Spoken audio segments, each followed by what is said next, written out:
kusoo dhawow Qaraax Tube fadlan subscribe dheh waxaad ka helaysaa macluumaadkii ugu dambeeyay kubadda cagta iyo sheekooyin kale. Warbixintan waa warbixin xasaasi ah waxaanay ka hadlaysaa qaabka loo kala qaybsaday Ronaldo boos walba uu ka joogay kooxda kubadda cagta Real Madrid.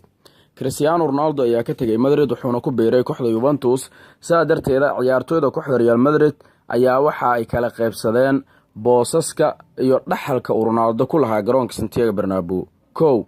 rigoorada waxa qaatay Sergio Ramos ayaa qaatay mas'uuliyadda rigooro tuurista kooxda kubadda cagta Real Madrid. markii hore Cristiano Ronaldo ayaa doorkaasi lahaa. durba Ramos 3 rigooro ayuu dhaliyay kulamadii ugu dambeysay ee horyaalka Spain ee La Liga uu kooxdiisu u ciyaaray. hal ka mid rigooradaasina wuxuu u dhaafay amaba uu siiyay Karim Benzema. 2 Ronaldo ayaa qaabilsanaa la hadlida ciyaartooyda marka qolka labiska ama dhiirigelinta la joogo.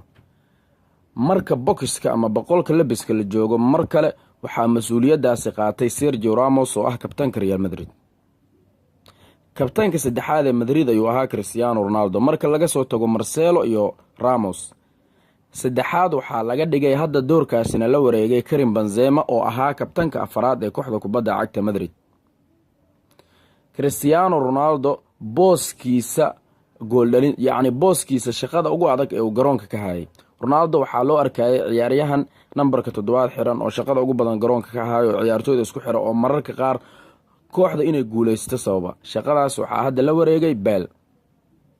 booskiisa characterka ama levelka gooldhalinta Karim Benzema ayaa hadda ah goolaliyaha ugu sareeya Madrid tan markii Ronaldo baxay. Benzema 4 gool ayuu dhaliyay horyaalka Spain ee La Liga. sidaas darteeda booska gooldhalintana waxaa la wareegay Karim Benzema.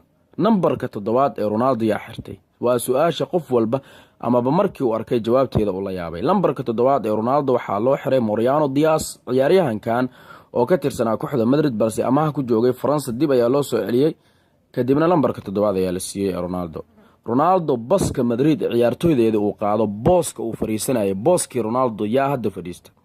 Antonio Pintos ayaa hadda fadhiista kaasoo ah tababare qaybta jirdhiska ah. Ronaldo booskiisa qaybta baska waxaa hadda fadhiista Antonio Pintos oo ah tababaraha jirdhiska ee Madrid. sabir waxaa jira oo Ronaldo, Marcelo, Casemiro mar walba Madrid ay safrayso la soo hormariyo.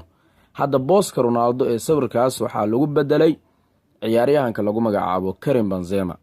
BBC ayaa jirtay oo ah Bale, Benzema, Cristiano waxaa loo bedelay BBA Bale, Benzema, Asensio ayaa lagu daray weerarka hore. mudnaanta qolka labiska ee Ronaldo ayaa markii hore haystay hadda yaa la wareegay. Luka Modric ayaa hadda la wareegay mudnaanta iyo hadalhaynta qolka labiska ee kooxda kubadda cagta Real Madrid sababtoo ah Modric dhawaan wuxuu ku guuleystay abaalmarinta ciyaaryahanka ugu fiican ee tartamada Yurub. haddana wuxuu u tartamayaa abaalmarinta Viva maadaama uu guuleystay yahay isaga la siiyay mudnaanta qolka labiska ee Madrid. sidaa ayaa loo kala qaybsaday dhaxalkii uu Ronaldo ku lahaa kooxda Madrid. waad ku mahadsantahay daawashada videogan fadlan ha ilaabin like iyo share kadibna inaad daado subscribe mahadsanid.